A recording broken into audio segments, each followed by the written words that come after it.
구약성경 창세기 16장 1절에서 5절의 말씀을 우리 사람의 말이 아닌 하나님의 계시의 말씀으로 한 절씩 교독합니다. 아브라함의 아내 사레는 출산하지 못하였고 그에게 한 여종이 있으니 애굽 사람이요 이름은 하갈이라.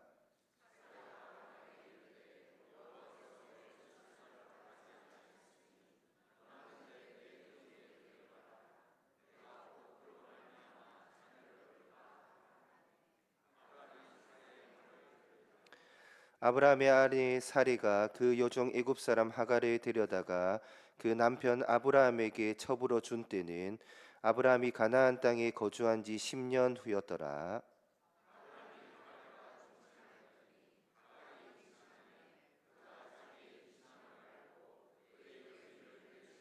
함께 읽겠습니다. 사레가 아브라함에게 이르되 내가 받는 모욕은 당신이 받아야 옳도다. 내가 나의 당신의 품에 두었거늘 그가 자기 임신함을 알고 나를 멸시하니 당신과 나 사이에 여호와께서 판단하시기를 원하노라. 아멘. 하나님의 생명의 말씀, 우리의 믿음과 삶을 변화시키는 구원의 말씀을 듣는 시간입니다. 정홍기 목사님 나오셔서 믿음의 사람도 실수합니다라는 제목으로 하나님의 말씀 전해 주시겠습니다. 우리 함께 기도하겠습니다. 살아계신 하나님, 복된 주일을 허락하여 주시고 주님 전에 나와서 또 말씀 듣는 귀한 시간 주시니 감사합니다. 진리의 영이신 성령님, 이 시간 우리 가운데 함께하여 주셔서 주의 말씀이 내 발의 등이 되고 내 길에 빛이 되게 하시며 말씀으로 살아 하나님 앞에 믿음 있는 자로서 우리 당대를, 우리의 시대를 지켜내는 믿음의 사람들 되게 하여 주시옵소서. 오늘도 말씀 앞에 선 우리 모두에게 성령 충만한 시간 되게 하시고 주께서 능력으로 우리를 붙드시는 은혜의 시간 되게 하여 주시옵소서. 우리를 사랑하시는 예수님의 이름으로 기도드리옵나이다. 아멘. 우리 옆 사람 보면서 이렇게 축복합시다. 우리 주님을 사랑합시다. 한 번 더 고백합시다. 우리 주 하나님을 찬양합시다. 아멘. 오늘은 말씀의 제목이 참 우리에게 위로가 되는 제목입니다. 믿음의 사람도 뭐 한다고요? 실수를 합니다. 계속해서 아브라함에 대한 믿음을 살펴보고 있는데, 여러분들이 아브라함의 믿음을 살펴보면서 나도 이렇게 살아야 되는데 하는 부담 때문에 걱정하거나 또 믿음 없는 자신의 모습 때문에 초라해지진 않으셨습니까? 아무쪼록 오늘 이 말씀을 통해서 믿음의 사람도 실수를 한다는 이 제목처럼 위로가 되는 시간 되기를 원하고, 무엇보다 하나님께서 아브라함이 믿음으로도 승승장구하다가 믿음으로 또 믿음이 없어서 형편없이 꼬라박는 이런 모습까지도 디테일하게 기록하시는 이유는 뭐냐면, 하나님은 우리의 연약함을 아신다입니다. 그래도 하나님은 너희가 아브라함도 이렇게 믿음이 있었을 때와 믿음이 없을 때의 모습이 있는데, 하지만 이런 모습들을 너희에게 소개하는 건 내 중심, 하나님이 우리에게 바라시는 삶의 중심은 어떻게든 말씀, 믿음 중심에서 떠나지 않는, 방황하지 않는, 헤매지 않은 이 땅에서 참 멋지고 아름다운 인생을 너희가 살았으면 좋겠어라고 하는 그 하나님의 마음, 우리가 오늘 창세기 16장을 통해서도 그런 아버지의 마음을 발견할 수 있기를 축복합니다. 그래서 옆 사람에게 이렇게 축복할까요? 믿음의 사람도 실수합니다. 우리가 말씀 같이 함께 살펴보겠습니다. 여러분, 우리가 믿음으로 산다는 것, 믿음의 삶을 살아간다는 것, 때로는 피곤하고 힘들구나 느낄 때가 참 많습니다. 이유는 실수하니까요. 실수를 해요. 때로는 다 알면서도 죄를 짓기 때문입니다.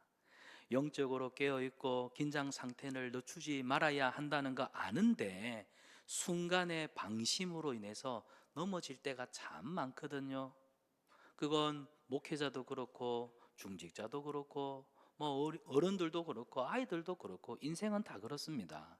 그러다 보니까 잘해야 된다라고 하는 부담은 있는데 그렇게 되지 않음으로 인해서 얼마나 마음이 고단하고 피곤합니까? 그래서 우리 믿음의 삶이라는 것이 어떻게 보면 끊임없는 자기 자신의 실수와 연약함을 자책하면서 살아가는 피곤함과 긴장의 연속이라고 할 수 있어요.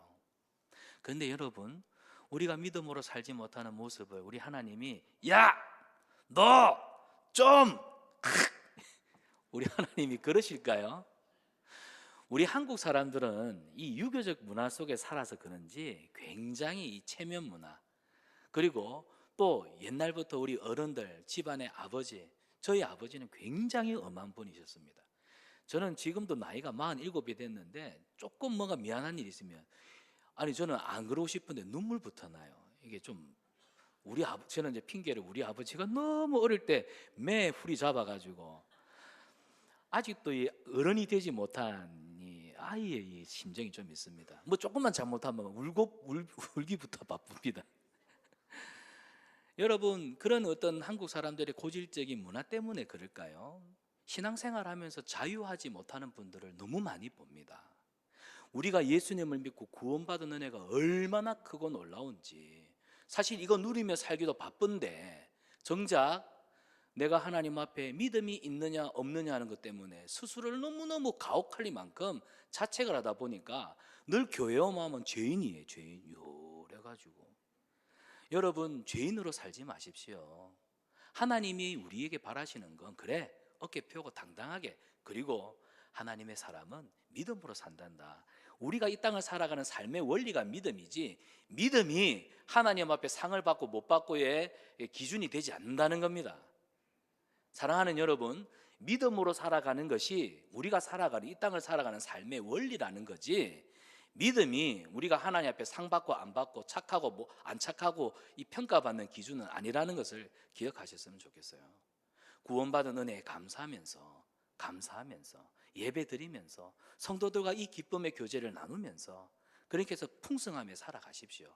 그리고 내가 이 세상을 살아가면서 내가 생각하고 행동하고 선택하는 기준이 이 믿음의 원리를 따라서 하지 않았다면 서서히 조금씩 궤도 수정을 해가면 되는 겁니다. 결국에는 잘하느냐 못하느냐, 믿음이 있느냐 없느냐 때문에 우리는 끊임없이 저 사람 믿음 없어 정죄하기 바쁘죠. 근데 여러분, 우리 하나님 우리를 정죄하십니까? 아니잖아요. 인애가 뭡니까? 인애.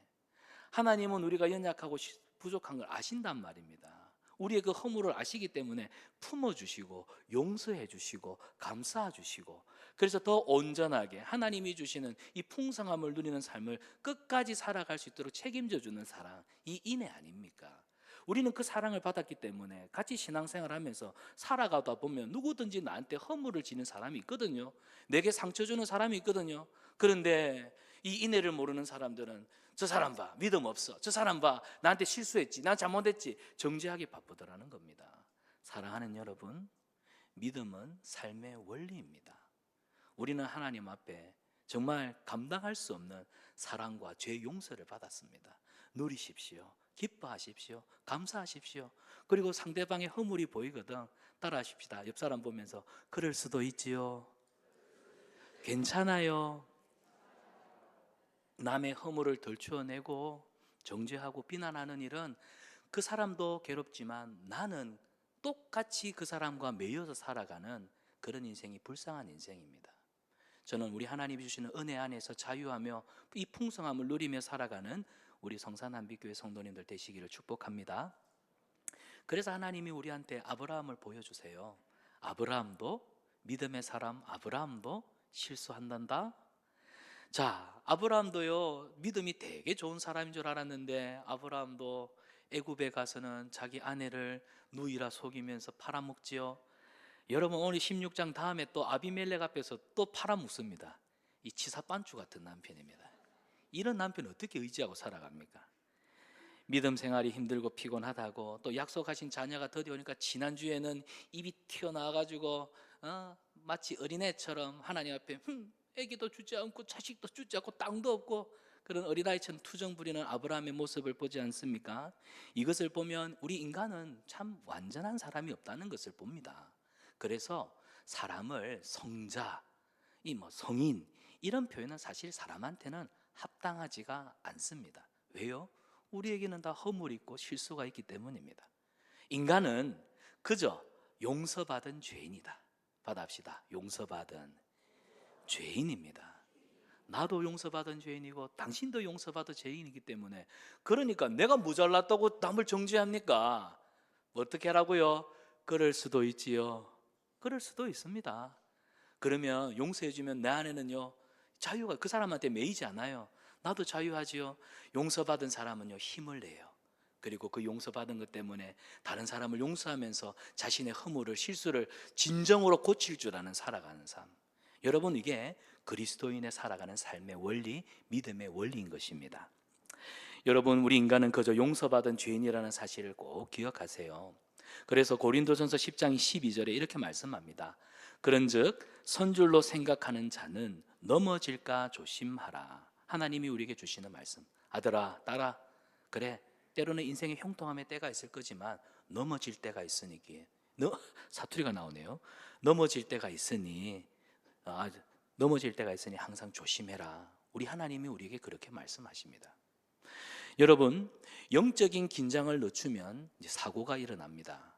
하나님의 사람 다윗을 한번 보십시오. 그가 죄를 짓고 넘어질 때가 있었습니다. 언제였습니까? 사실 다윗이 왕이 되었을 때, 이제 다 이루었다, 왕이 되고 한가할 때, 하루는 왕궁을 이렇게 뒷짐을 지고 거느는데 이 노을 지는, 이 해가 비끼는 이 노을 곁에 웬 아름다운 여인이 왕을 보라고 했는지 어떻게 하여튼 성경에는 이 바세바라고 하는 여인이 목욕을 하는데 그 모습이 너무너무나 황홀했고 또 그 모습이 충동적으로. 여러분, 사실 다윗이요, 그 깨어있는 신앙도 있었지만 성경에 보면 다윗도 영적으로 긴장이 느슨해지니까 결국에는 그 충동을 이기지 못해서 그 바세바를 범하는 간음죄를 저지르지 않습니까? 이 바세바라는 이름의 뜻을 여러분 아세요? 영어로 베스, 목욕이죠. 베스, 쉬, 그녀, 바, 베스, 쉬, 바, 목욕하는 그녀를 바. 그 바세바입니다.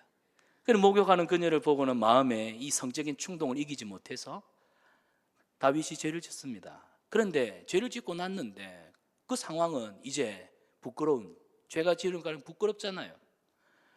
충성스러운 아내 이 신하 우리아를 부릅니다. 그래가지고 이 상황을 어떻게 꾸며가지고 이 임신한 사실이 내 다윗의 아기가 아니라 우리아의 아기인 것처럼 꾸며내잖아요. 거짓말합니다.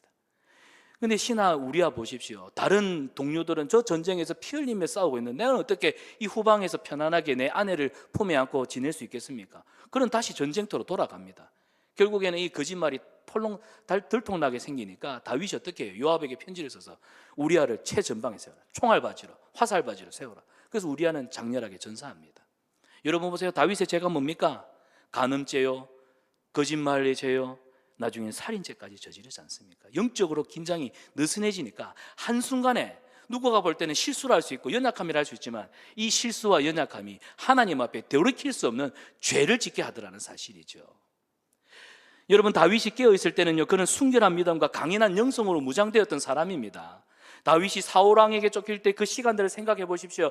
얼마나 고달팠는지. 나중에는 원수의 나라 블레셋에 가가지고 그 왕 앞에서도 침을 질질질 흘리면서 미친 척하면서 도망 나올 때 그의 그 모든 자존감이 바닥치는 그뿐입니까? 블레셋과 전쟁할 때는요, 죽느냐 사느냐 그 깨어있을 수밖에 없는 그 긴장감 속에서 다윗의 생애 가운데 가장 어둡고 가장 두렵고 가장 위태했던 그 시절들, 하지만 다윗이 깨어있었던 가장 강인했던 영성은 바로 이때였습니다.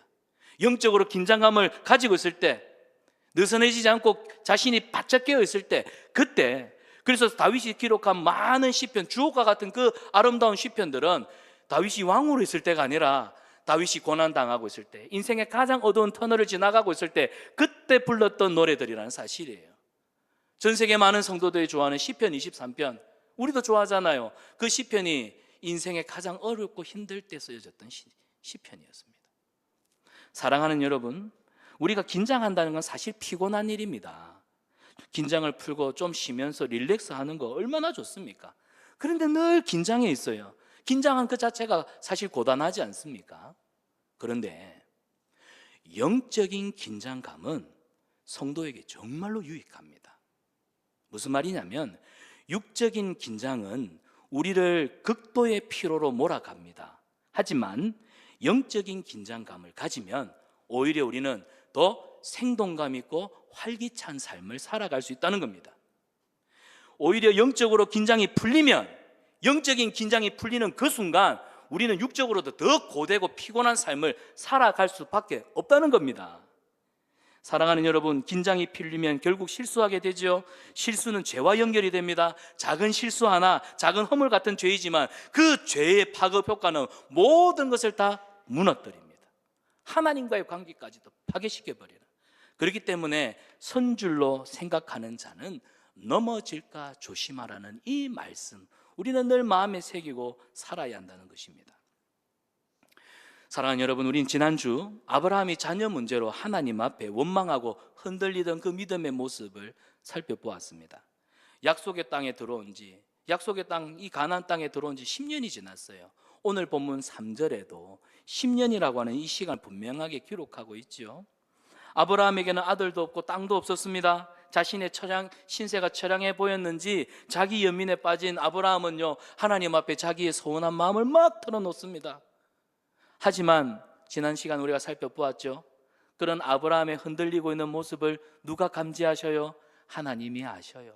하나님이 아시고는 찾아오셔서 뭐 하십니까? 사랑하는 아브라함에게 말씀으로 흔들리지 않도록 그를 굳게 지켜주시더라는 겁니다. 그래서 우리 성도들이 살아가면서 여러 가지 환난과 시험과 삶의 문제로 흔들릴 때 하나님은 우리에게 말씀으로 우리를 굳게 세워주시고, 이 약속의 말씀은 우리 인생을 살아가는 비전이 되어서 이 비전의 말씀이 우리로 하여금 한결같이 흔들리지 않게 하나님이 원하시는 삶의 방향을 향하여 걸어갈 수 있도록 붙들어 주더라는 것이죠. 그래서 우리 성도들은 항상 말씀을 사모해야 되고 말씀을 붙들어야 합니다. 말씀이 없으면 결코 우리 인생의 불안을 떨쳐낼 수 없고 의심의 먹구름을 걷어낼 수가 없는 것입니다. 그런데 지난주 하나님이 그렇게 말씀으로 고면해 주신다면, 응원해 주셨잖아요. 그럼 아브라함이 이제 오늘 16장에 와서는 좀 어떠해야 할까요? 그렇지요. 아브라함이 좀 달라진 모습을 우리에게 보여주면 얼마나 좋겠습니까? 근데 오늘 16장에서도 여전히 달라진 것이 없는 좀 실망스러운 아브라함의 모습이 계속해서 우리에게 보여지고 있습니다. 창세기 15장에 하나님의 약속의 말씀이 있었지만 여전히 아브라함과 사레 사이에는 자식을 낳지 못하는 문제, 이 문제가 두 사람에게는 가장 극복하기 힘든 문제였습니다. 여러분, 예사로 넘어가지 마시고 이거를 좀 예의주시해서 보시기 바랍니다. 뭐냐? 아무리 믿음이 좋은 사람이라 할지라도 어려움은 어려움인 것입니다. 어려움은 어려운 거예요. 남들에게는 힘내세요, 믿음으로 이겨내세요, 쉽게 남의 고난의 문제를 이렇게 말할 수 있을지 몰라도 정작 자신에게는, 나에게는 내 힘으로는 감당할 수 없는 힘든 문제 있다는 것입니다. 그래서 아이고 저 사람 뭐 신앙생활 10년 하고 아이고 저 사람 직분이 저 중직자인데 쟤네 믿음 없어 흔들려가 되나가 아니라, 단순히 믿음이 있다 없다, 믿음이 좋다 나쁘다 이런 평가하는 문제로 볼 것이 아니라, 어려움은 누구나 다 있는데, 누구에게나 감당치 못할 엄청난 이 어려움이 있는데 이 문제에 대해서 어떻게 행동해야 할까? 저 사람 믿음 좋다 나쁘다가 아니라 저 사람이 이렇게 가면 안 되는데, 이게 감지가 되면 그 사람이 믿음으로 하나님 앞에서 올바른 길을 갈 수 있도록 조언하고 기도하는 이 일. 그래서 우리는 문제가 생겼을 때, 아브라함과 사례처럼 감당할 수 없는 시련을 겪을 때 이 문제를 어떻게 행동해야 할지를 먼저 물어야 한다는 겁니다. 그래서 하나님이 우리에게 끊임없이 삶의 갈래길에서 물으시는 질문이 있는데, 그게 뭐냐면 과연 이 선택이, 이 길이 하나님이 기뻐하시는 길인가 아닌가라는 겁니다. 하나님이 우리를 테스트하세요. 믿음의 시험, 믿음의 테스트를 하실 때 이 문제를 빠르게 인식하고 접근하는 방법을 어떻게, 하나님이 기뻐하시는 것인지 아니면 하나님이 기뻐하지 않는 것인지. 그래서 성경을 보면은요, 답을 찾아가는 과정입니다. 믿음의 사람들의 모든 믿음의 여정들이 답을 찾아가요. 물론 어떤 경우에는 하나님이 먼저 답을 주실 때가 있습니다. 여러분, 제일 좋은 때가 사실 답을 먼저 주는 겁니다. 답을 주고, 수학도요, 선생님이 답을 먼저 가르쳐 주고 답을 알고 풀어가면은 쉽습니다. 근데 답을 모르는 상태에서 수학을 풀어가면 이게 맞는지 저게 맞는지 몇 분 풀다 보면 마이너스 1도 나오고 플러스 3도 나오고 희한한 답들이 여러 번 풀 때마다 나오지 않습니까? 그런데 믿음의 사람들, 오늘 아브라함을 보십시오. 아브라함의 경우는 결국 답을 찾아가는 과정이었던 것입니다. 그러니까 아브라함이 실수를 하더라도 답을 찾아가는 과정이기 때문에 실수를 하더라도 하나님이 원하시는 건 틀렸어가 아니라 제대로 된 답을 찾아갈 수 있기를 하나님이 기다려 주시는 겁니다. 문제를 출제하신 분이 누구예요? 하나님이세요. 왜 이 문제를 내셨을까요? 왜 이 문제, 이 시험을 아브라함에게 허락하셨을까요? 아브라함아, 내가 이 문제를 너한테 준 이유가 있단다. 너는 이 답을 찾아가는 과정 속에서 이 문제의 출제자이신 하나님의 의도를 좀 파악했으면 좋겠어. 그리하면 답을 찾았을 때도 이 답이 정확하게 확신 있는 나의 답이 되는 겁니다. 내 인생의 궁극적인 비전이 되는 겁니다. 그래서 하나님이 답을 찾아가게 하세요. 그래서 여기 중요한 관전 포인트가 있죠. 하나님이 쉽게 답을 먼저 주시면 좋겠는데 왜 아브라함에게는 아들을 주겠다, 땅을 주겠다, 하늘의 수많은 별들을 같이 이 셀 수 없는 별들처럼 자식을 주겠다 해놓고는 10년 지금 가나안 땅에 약속 믿고 따라왔는 10년이 지나 10년이면 강산이 지나는 시간입니다. 그런데 지난 15장에서부터 오늘 16장 이 10년의 시간 동안 그래도 아브라함이 잘 버텨냈던 것 같아요. 여러분 10년 버텨낼 자신 있으십니까? 물을 땐 항상? 예, 아니요. 침묵은 인정하는 것으로 알겠습니다. 맞습니다. 10년, 일주일이 뭡니까? 하루도 못 버티는데 때로는 조바심이 나면요 하루도 못 버티고 1시간도 못 버티겠더라고요. 그런데 한 달을 어떻게 버티면 1년을 어떻게 버티면 10년? 예, 아브라함은 진짜 성자입니다. 성자. 그런데 이 성경에서 말하는 이 10년의 시간은 한마디로 인간적인 믿음, 아브라함이 하나님에 대한 인간적인 믿음 버텨낼 수 있는 그 한계치가 10년이었다는 거죠. 그리고 10년이 지나고 나니까 아브라함도 이제는 바닥이 드러나는 것입니다. 하나님이 이 10년의 시간을 기다린 거 아유 잘했다, 멋지다, 훌륭하다 하고 상으로 보상으로 아들 주시면 되는데 이 10년의 시간. 그런데 지난 시간 하나님이 아브라함에게 하늘의 별들을 보여주면서 자식을 주시겠다 했지만 그 이후로 또 15년의 시간이 지나갑니다. 그러니까 하나님의 약속이 완벽하게 성취되는 시간은 25년이나 걸려요. 여러분 우리 하나님 좀 너무 무자비하신 분 안 같습니까? 25년. 앞으로 오늘 16장 이후로도 15년의 시간을 아브라함은 더 달려가야 됩니다. 자, 그런데 왜 하나님이 답을 빨리 주시지 않고 이렇게 지체하시느냐? 여기에 대한 질문, 여기에 대한 궁금증, 그 답은 이렇습니다. 하나님은 우리에게 인생의 이 기나긴 시간을 통해서 하나님만 전적으로 의지하도록 하기 위해서입니다. 이스라엘 백성들이 40년 광야길을 헤매게 하신 이유도 너희를 먹이시고 입히시는 분이 하나님이시며 너희가 하나님이 먹이시고 입히시고 뭐는 은혜로 살아가는 걸 알기 때문에 사람이 떡으로 사는 존재가 아니라 하나님의 입에서 나오는 모든 말씀으로 너희가 살 것이니 너희는 주님만 바라보고 주님만 의지하며 살아라. 그게 인생이란다. 이 교훈을 주시기 위해서 광야 40년 그 힘든 길을 사실 한 달이면 갈 수 있는 길을 40년을 뺑바퀴 돌게 하셨던 거예요. 아브라함에게는 너 아브라함아 나는 네가 이 믿음의 시작 내가 이제 구원의 역사를 이루어가는 이 주춧돌을 넣는 가장 중요한 순간 이 순간에 아브라함아 미안하지만 너는 정말 믿음의 사람 믿음의 조상이 되어주면 좋겠어. 모든 사람이 믿음할 때 한결같이 아브라함 너를 좀 바라봤으면 좋겠어. 너한테는 이 10년의 시간이 지루하고 앞으로 또 남아있는 15년 합하면 25년 정말 인생의 고통과 같은 이 시간이겠지만 아브라함아 제발 너 믿음으로 살아주면 좋겠어. 그래서 내가 너를 믿음의 조상으로 삼아 많은 사람 너의 허리에서 나오는 모든 후손들이 믿음의 사람 하면 한결같이 아브라함 그의 너의 믿음을 본받아 가기를 난 바래. 그래서 하나님이 이 아브라함에게는 이 10년이라고 하는 이후의 15년이라고 하는 이 기나긴 시간을 허락하시지 않았을까요? 하나님이 바란 건 진짜 믿음입니다. 반쪽짜리가 아니에요. 진짜 믿음을 가지도록 하기 위해서예요. 그래서 진짜 믿음을 가지면 하나님께서 내게 주신 삶의 모든 것이 다 하나님의 은혜입니다. 그냥 입술에 발린 소리가 아니라 진정한 감사로 나오는 하나님의 은혜입니다. 그래서 아들을 주셨을 때 하나님 앞에 온전한 감사와 영광을 돌려드릴 수 있지 않겠습니까? 사랑하는 여러분, 감사의 신앙은 우리 믿음과 직결이 됩니다. 제가 여러분에게 매주일 감사 돈 단 1,000원이라도 괜찮으니까 매주일 감사하는 신앙을 하십시오라고 하는 이유가 뭔 줄 아세요?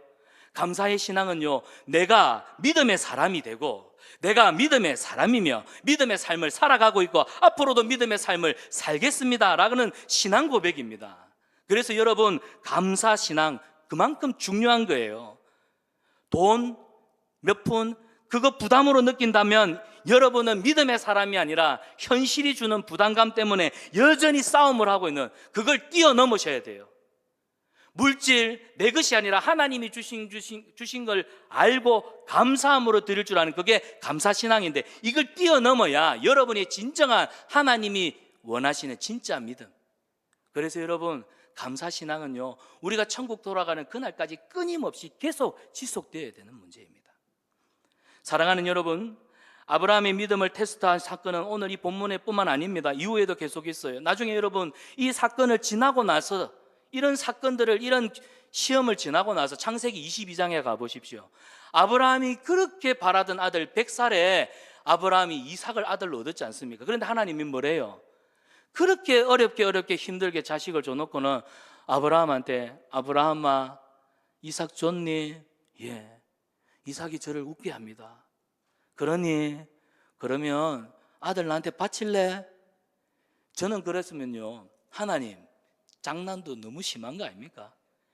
25년 만에 아들 줬는데 그걸 또 뭐 번제로 바치라고요? 나는 오늘부터 개종하겠습니다. 그런데 아브라함이요, 창세기 22장에 보면, 하나님의 뜻이 그렇습니까? 시간을 지체하며 마음의 번민으로 인해서 드리지 못할까 봐 그 뒷날 아침에 일찍 새벽 미명에 종들과 이삭을 깨워갖고 모리아 산으로 출발하는 그 모습, 내가 하나님 앞에 이 경상도 말로 전주지 않겠다, 미련 두지 않겠다. 여러분, 이렇게 아브라함의 믿음이 성장해 가잖아요. 창세기 22장 이후로 이런 믿음의 시험은 더 이상 하지 않습니다. 하나님이 아브라함을 뭐라고 하세요? 창세기 22장 12절을 보면, 아브라함아, 아브라함아, 내 아들 내 독자까지도 내게 아끼지 아니하였으니 내가 이제서야 네가 하나님을 사랑하는 거, 네가 하나님을 존중하는 거, 네가 나에 대한 온전한 신뢰와 믿음을 가지고 있음을 내가 이제서야 알게 되었다. 그리고는 이제 이 믿음의 바톤은 그의 아들 이삭에게로 넘어가는 모습을 우리에게 보여줍니다. 사랑하는 여러분, 하나님이 인정하시는 믿음을 제대로 갖추기까지 저와 여러분, 우리의 믿음의 여정에도 끊임없이 믿음의 저울질하시는, 믿음을 테스트하시는 시험이 있다는 것을 기억하십시오. 그런데 이 믿음의 시험은 하나님이 우리를 사랑하시기 때문에 우리에게 주시는 겁니다. 그래서 어제는 믿음이 좋았는데 오늘은 넘어졌다, 그럼 우린 자책하잖아요. 아이고 그래 하지 마세요. 슬퍼하지 마십시오. 하나님은 우리의 믿음의 열매가 제대로 맛을 낼 때까지 우리 하나님은 기다려주시는 분입니다. 우리 하나님은 우리의 믿음이 무르익을 때까지 기다려주시는 분이세요. 하나님은 우리가 믿음 없어서 자책하는 거, 그거 원치 않으십니다. 오늘 넘어졌다면 다시 툴툴 털고, 7번 넘어져도 8번 일어나는 정신으로 툴툴 털고, 하나님 미안, 쏘리, 오늘부터 다시 정신을 차리고 말씀대로 살겠습니다. 그래서 야고보서 1장 3절과 4절 말씀입니다. 우리 같이 한번 읽어보겠습니다. 시작. 이는 너희 믿음의 시련이 인내를 만들어내는 줄 너희가 알미라. 인내를 온전히 이루라. 이는 너희로 온전하고 구비하여. 아멘. 여러분, 아브라함에게는 이 10년의 시간이 믿음의 한계를 드러내는 시간이었는지 모르겠습니다. 그렇다면 우리도 한번 생각해 봐요. 나의 시간, 우리는 얼마 정도나 기다릴 수 있겠습니까? 결국 10년이 뭐겠어요? 뭐 한 달, 1시간이라고 아까 기다렸는데 우리는 한계에 도달할 수밖에 없습니다. 그래서 오늘 보면은 인간적인 어떤 편법을 동원했던 그 사례, 아브라함의 아내 사례의 모습과 별반 다를 것이 없는 그게 나의 모습이구나, 우리는 공감하지 않습니까? 여전히 나의 자아가 시퍼렇게 살아있기 때문에, 그러니까 우리가 믿음 하지만 결국 우리가 가진 믿음은 아브라함과 같은 온전한 믿음이 아닌 반쪽짜리 믿음. 그래서 이 반쪽짜리 믿음을 가진 사람들의 특징이 뭐냐면, 하나님과 내가 뭔가 협력해가지고 일을 이루려고 하는 그런 꿍꿍이가 늘 있어요. 그러니까 보니까 편법을 써서 일이 잘 되고 성공하는 사람들을 보면 부러워합니다. 그들과 내 자신의 삶을 비교하면서 나 스스로를 막 피곤하게 비참하게 만들 때가 많이 있죠. 사랑하는 여러분, 결코 편법과 요행으로 잘 되는 사람들, 그런 사람들의 삶과 나의 삶을 비교하지 마세요. 믿음의 사람들은 하나님의 신실하심을 믿고 뭐 할 줄 아는 되는 사람이냐? 기다릴 줄 아는 사람입니다. 믿음의 사람은 하나님의 신실하심, 하나님의 온전하심을 믿고 끝까지 기다리는, 그게 진짜 믿음입니다. 하나님이 원하시는 믿음이 바로 이 믿음이, 이 온전한 믿음인 거예요.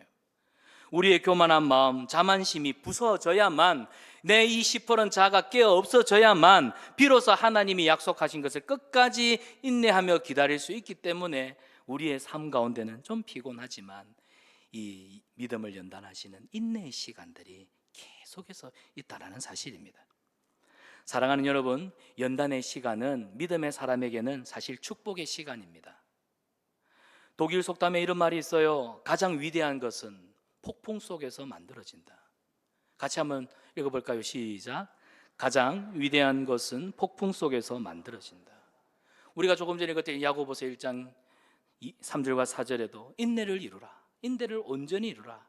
이는 너희로 온전하고 구비하여 조금도 부족함이 없게 하려 함이라. 여러분, 이 말씀을 마음에 늘 묵상하고 새기면서 하나님이 우리에게 주시는 이 인내의 시간들을 잘 이겨낼 수 있기를, 버텨낼 수 있기를 바랍니다. 그래서 믿음은요, 버티기 잘하는 겁니다. 나는 오늘부터 버티기에 돌입했어. 이게 믿음으로 살겠다는 결단입니다. 지금 내 삶이 힘들다고, 또 아브라함처럼 하나님의 약속이 더디 오는 것 같고 약속하신 좋은 날들을 보기가 너무 오래 걸릴 것 같아.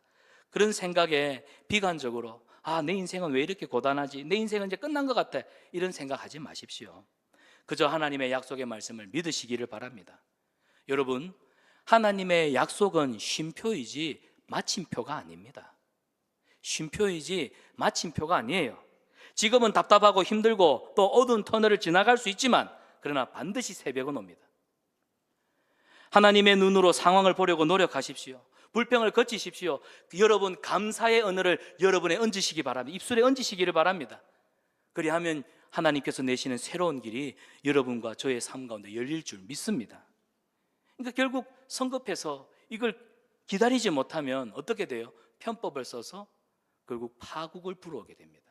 자, 오늘 본문 4절을 보시기 바랍니다. 4절을 보니 아브라함이 하갈과 동침하였더니 하갈이 임신하여 그가 자기의 임신함을 알고 그의 여주인을 멸시한지라. 여기 보세요. 인간적인 방법을 쓰면 결국 뭐가 생겨요? 생각하지 못했던, 예상치 못했던 또 다른 새로운 문제가 생긴다는 겁니다. 기근을 피해서 아브라함이 성급하게 애굽으로 내려갔을 때 나중에는 아내를 갖다가 내 아내 아니라고 배신해야 되는 그런 어려움이 생기지 않았습니까? 이번에도 마찬가지예요. 애굽에서 데려온 하갈과 동침해서 이 아들이 생기니까 전혀 예상치 못한 또 문제가 생기는 겁니다. 사람들이 그런 말을 하죠. 자기가 놓은 덫에 자기가 걸린다고.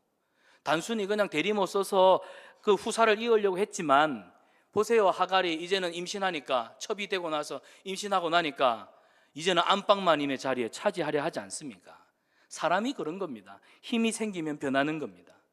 10년이 지나도 아기가 생기지 않던 집안에 아기가 잉태하니까 그 집에 있는 모든 수하의 사람들이 이야 대단한데, 박수와 갈채를 보내니까 한순간에 사람이 영웅이 된 것 같고 위대한 사람이 된 것 같고, 그러니까 결국 하갈이 기고만장해져서 자신이 여종이라고 하는 이 신분을 잊어버리고 여주인을 노골적으로 무시하는, 한나에게 번인나가 있듯이 이 사례에게는 하갈이 그런 존재가 되고 만 것이죠. 사랑하는 여러분, 꼼수를 쓰면 결국엔 그 꼼수에 내가 넘어지게 되어 있습니다. 그리고 여기 한 가지, 아브라함. 사실 아브라함이 실수가 가장 큽니다. 아브라함이, 제가 오늘 지적하고 싶은 건 아브라함은 이 남편으로서 남편답지 못했습니다. 본래 부부는 하나님이 돕는 배필이라고 말씀하시지 않습니까? 여기서 돕는다는 건 일을 돕는다는 일보다는 한 차원 더 높은 영적인 의미를 담고 있습니다. 아브라함은 사례를 돕는 배필이에요. 그렇다고 한다면 사례가 이 여종 하갈을 데리고 가서 후사를 잇도록 하세요. 그런데 여러분 같으면 어떻게 해야 되겠습니까?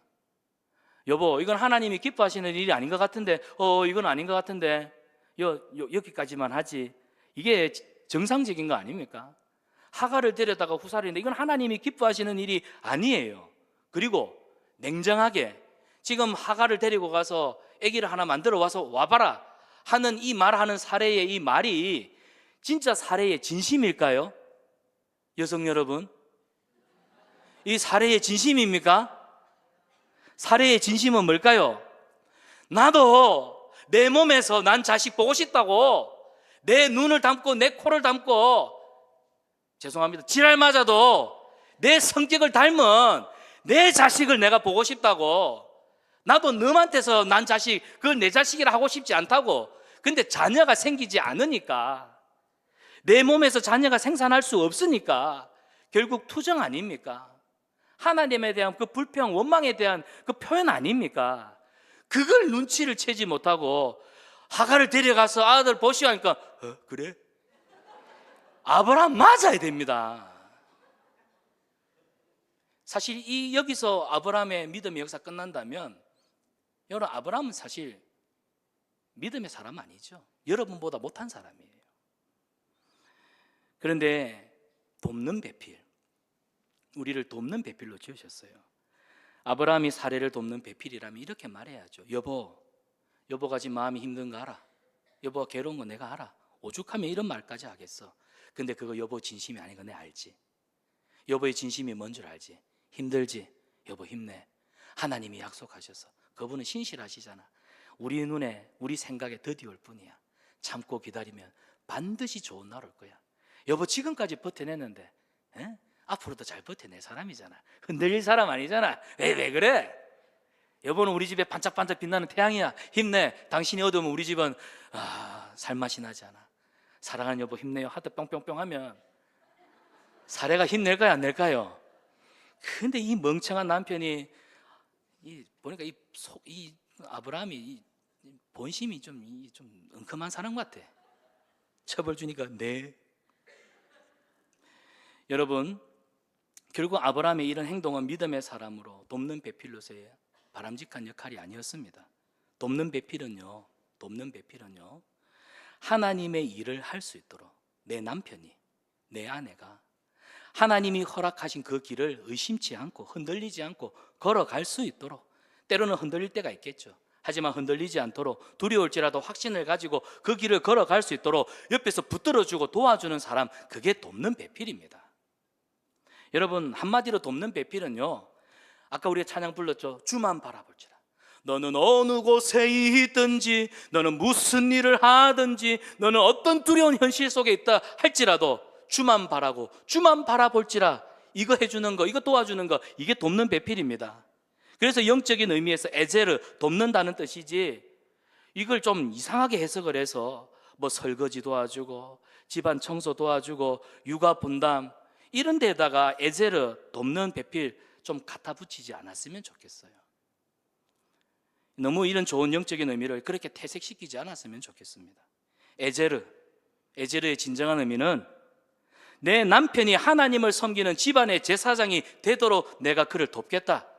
이게 에제르예요. 내 아내가 자녀들을 신앙으로 양육하고 우리 가정을 천국의 공동체로 만드는 이 일, 우리 아내가 그 일을 할 수 있도록 내가 돕겠다. 이게 돕는 배필입니다. 이 일을 위해서 남자와 여자가 한 몸이 되게 하셨고 평생 돕는 배필로 살게 하신 거예요. 그리고 불신 남편이 있다면, 불신 아내가 있다면, 여러분, 남편에게, 아내에게 매너 좋은 남편, 착한 아내, 그게 돕는 배필이 아닙니다. 진짜 돕는 배필은 믿지 않는 내 불신 남편, 아내를 예수님께로 데려오는 이게 진정한 의미에서 돕는 배필입니다. 불신 남편 눈치 보느라 착한 아내로 살아가는, 그게 하나님이 진정으로 기뻐하시는 일일까요? 물론 그것도 중요한 일이지만 진정한 의미에서 에제르는, 여러분이 하나님 앞에서 물어보세요. 왜 남들은 다 믿음의 가정에서 이 믿음 생활 같이 예배 드리면서 살아가는데 와 나는 이렇게 어렵지? 하나님이 여러분에게 주신 사명이라고 한다면 그 사명을 감당하셔야죠. 믿지 않는 남편을 위해서 기도하세요. 믿지 않는 아내를 위해서 기도하시기를 바랍니다. 그리고 그 아내가, 그 남편이 예수님께로 올 수 있도록 그를 도우시기를 바랍니다. 그것이 돕는 배필로서 하나님이 우리에게 주신 거룩한 사명입니다. 그래서 부부는 가정이라고 하는 교회를 세우고 자녀 양육과 섬김과 또 희생, 자녀 양육의 희생, 이 희생이에요. 희생을 통해서 또 그 자녀들이 자라서 또 다른 믿음의 가정을 이루고, 이것이 뭐예요? 하나님의 나라가 확장되자라는 거잖아요. 이 하나님의 나라를 확장시켜가는 이 일에 하나님은 남자와 여자를 한 몸 되게 하셔서 부부로 평생 서로 돕는 배필로 세워주신 거예요. 평생 왼수 아닙니다. 서로 돕는 배필이 되시기를 바랍니다. 자, 그런 측면에서 아브라함은 돕는 배필로서 몇 점짜리 남편일까요? 빵점이에요, 빵점. 그런 사례의 인간적인 고통을 헤아리지 못한 겁니다. 아내가 지금 왜 이런 충동적인 말을 하는지 그 마음을 좀 헤아렸어야죠. 그런데 들컥 그 제안을, 여종을 탁 첩으로 받아들이는 수락을 하고 말죠. 여기서 비극이 시작된 겁니다. 인간적인 방법이 처음에는 괜찮아 보이고 인간의 묘안이 대안이 될 수 있겠다 싶었지만, 여러분 시간이 지나면요, 우리가 의도하지 않았던 복잡한 문제가 반드시 생깁니다. 정직한 땀의 수고가 아닌 불의한 방법으로 얻는 열매는 반드시 그 대가를 찾아. 여러분, 그런 말이 있어요. 거짓말로 픽픽 넘겨버렸던 내 인생의 날들, 반드시 그 대가를 찾으러 오는 날이 온다고요. 그래서 결국 딜레마에 빠지잖아요. 본문 5절입니다. 우리 같이 한번 읽어볼까요? 사레가 아브라함에게 이르되 내가 받는 모욕은 당신이 받아야 옳도다. 내가 나의 여종을 당신의 품에 두었거늘 그가 자기의 임신함을 알고 나를 멸시하니 당신과 나 사이에 여호와께서, 지금 멸시와 천대 때문에 지금 분노 가운데 지금 사례가 지금 판단력을 완전히 잃어버렸습니다. 그의 말을 보세요. 행동을 보세요. 얼마나 충동적인지. 당신과 나 사이에 여호와께서 판단하시기를 원하노라. 이 말은 뭡니까? 당신 네 책임이죠. 네가 다 책임져. 지금 이 상황까지 온 거예요. 근데 엄밀히 말하면 이 사태의 원인의 제공자는 사례입니다. 여성 여러분, 아내들이 화를 내면 남편이 아무리 힘 있어 보여도 남편들은 아내 눈치 봅니다. 아내가 화를 내면 슬슬슬슬 기면서요. 그런 아브라함의 모습도 사실 이해는 돼요. 근데 사실 사례가 잘못했잖아요. 명백한 잘못이잖아요. 그런데 아브라함에게 하나님 앞에서 당신이 잘못했고 하나님 책임지기를 바란다고. 오늘 성경 보세요. 여호와께서 판단하시기를 원하노라. 아니, 사례가 지금 이 문제 놓고 기도 한번 한 적이 있습니까? 기도도 한번 안 해놓고는 자기가 그냥 일을 저질러 놓고는 문제가 생기니까 뭐래요? 하나님, 당신이 알아서 해결하세요. 남편 네 책임이니까 네가 알아서 해. 여러분, 사고는 자기가 쳐놓고 하나님의 이름을 망령되게 일컬어서는 결코 안 됩니다. 우리 지난날의 삶 속에 오는 이런 하나님 앞에 참 모습은 없었습니까?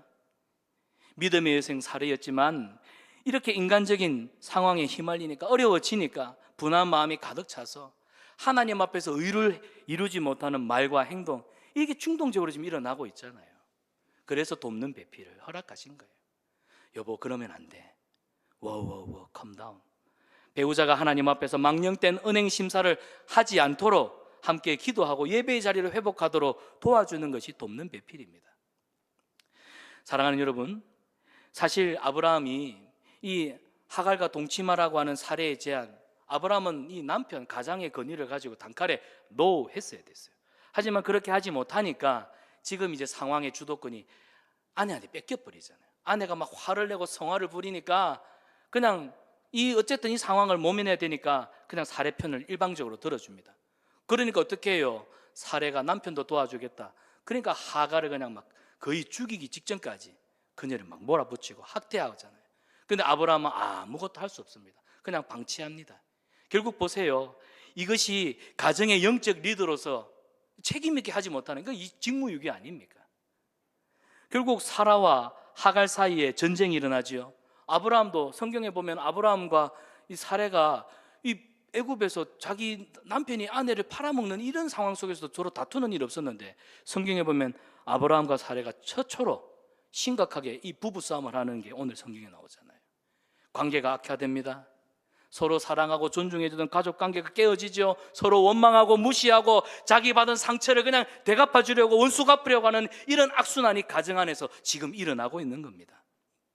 사랑하는 여러분, 이런 엉켜져 있는 실타리, 지금 아브라함의 가정, 과연 해결할 방법은 없을까요?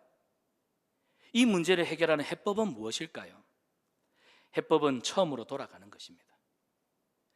어디서부터 일이 잘못되었는가 돌아가야 돼요. 여러분, 이 일이 어디서부터 잘못됐습니까? 아브라함과 사레가 하나님의 약속을 믿지 못하고 기다리지 못해서, 그래서 인간적인 편법을 동원하면서부터 일이 틀어진 것 아닙니까? 그러면 어떻게 해야 돼요? 거기로 돌아가야 되는 겁니다. 그 자리로 돌아가야 돼요. 과거 시간을 타임머신 돌려서 돌아가라는 게 아니라 하나님 앞에 그 이때로 돌아가서, 하나님 죄송합니다, 제가 하나님의 약속을 기다리지 못하고 인간적인 방법으로, 편법으로 꼼수를 썼더니 하나님, 세상에 내가 감당할 수 없을 만큼 일이 더 커져 버렸습니다. 더 엉망이 되었습니다. 도저히 내 힘으로는 풀 수 없는 엉켜진 이 실타래가 되어버렸습니다. 하나님, 가족이 힘들어합니다. 나의 문제입니다. 회개합니다. 하나님, 제발 한 번만 기회를 주시고 살려주십시오. 우리가 하나님 앞에 회개를 진실하게 할진대, 이 문제, 꼬여있는 내 삶의 문제를 다시 수습해서 회복할 수 있도록 하나님 앞에 회개하고 기도하면 하나님은 우리에게 반드시 이 엉클어져 있는 삶의 문제를 한 올 한 올 풀어서 하나님이 원하시는 제자리로 돌려놓아 주실 줄 믿습니다. 혹시 지금 여러분의 인생 가운데, 여러분 가운데도 아브라함처럼, 사레처럼 좀 기다리지 못해서, 그래서 인간적인 방법으로, 편법으로, 불의한 방법으로 하나님이 기뻐하시지 않는 일에 손을 댔다가, 그런 관계에 내가 좀 잘못된 방법을 사용했다가 여러 가지 문제가, 또 다른 새로운 문제가 생겨서 엉클어져 있다면, 사랑하는 여러분, 오늘 이 아침에, 이 주일 아침에 하나님 앞에 회개하실 수 있기를 축복합니다. 우리가 회개하면 하나님이 우리의 이 무너져 있는 삶을 다시 회복시켜 주실 줄 믿습니다. 말씀을 맺습니다. 제가 앞에 말씀을 드렸죠. 믿음의 사람, 믿음의 삶, 때로는 영적인 긴장감이 느슨해져서 실수할 수 있습니다. 하나님이 우리를 꾸짖으신다고요? 책망하신다고요? 아니요. 우리의 허물과 실수를 아시는 분이세요. 하나님은 우리가 잘못했을 때 도리어 회개하고 돌아오기를 더 기뻐하십니다. 하나님, 내 방법이 잘못되었습니다. 용서해 주세요. 도와주세요. 하면 그렇지, 이 문제는 사실 이렇게 풀어가야 돼 라고 하면서 우리를 도우시는 분이 하나님이세요. 인애의 하나님이십니다. 하나님을 너무 두려워하지 마세요. 사랑의 하나님이신 줄 알고 여러분의 문제를 하나님 앞에 가지고 나와 주님 앞에 기도하며 부르짖기를 바랍니다. 여러분의 모든 문제, 우리 하나님의 손에서 형통케 되어지는 놀라운 역사가 일어날 줄 믿습니다. 하나님 안에서 풍성함을 누리시는 우리 성산한빛교회 성도님들 되시기를 주님의 이름으로 축원합니다. 함께 기도하겠습니다. 사랑의 하나님, 믿음의 조상 아브라함도 사레도 약속이 더디 이루어지니 성급한 마음에 편법을 쓰다가 말할 수 없는 아픔으로 가정이 파국으로 치닫는 모습을 보았습니다. 이게 어찌 그들의 일이겠습니까? 이게 어찌 남의 일이겠습니까? 주님, 저도 그렇습니다. 우리도 연약합니다. 아브라함은 그래도 10년을 기다렸지만 나는 1년도 10달도 하루도 못 기다리는 그런 조급함을 가진 자입니다. 주님, 용서하여 주시옵소서. 믿음을 가지고 하나님 앞에 돌아가 다시 시작할 수 있는 은혜를 허락하여 주시옵소서. 예수님의 이름으로 기도드리옵나이다. 아멘.